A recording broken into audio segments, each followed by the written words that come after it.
Guys, ito yung mga pansit-pansitan, no? Kinakain yan.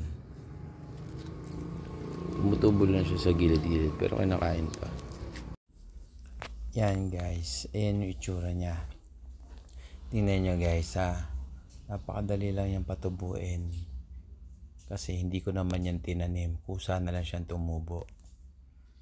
Dito lang yan guys, pinandidilig ko lang kasi dyan yung mga pinugasan ko ng isda, ganon, mga gulay.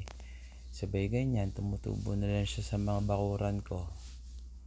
Diba guys, napaka healthy niyan. Ito yung itsura niya, pansit-pansitan, kaya masabi ko malinis yan. Ito guys, ititrim ko na siya. Yan, ganyan lang pag trim. Gagawa ko ng ensilada. Tanggalin mo lang yung ugat, hiwa ka ng mga kamatis, sibuyas, mga pangrekado. Siyempre, lalagyan natin ng pipino para mas lalong masarap. Sabay yan, may bawang din para sa blood pressure. Talagang healthy yan. Yan, suka, paminta. Yan, ganyan lang. Sabay, konting asin. Sabay yan, ready to taste na guys. Sarap yan.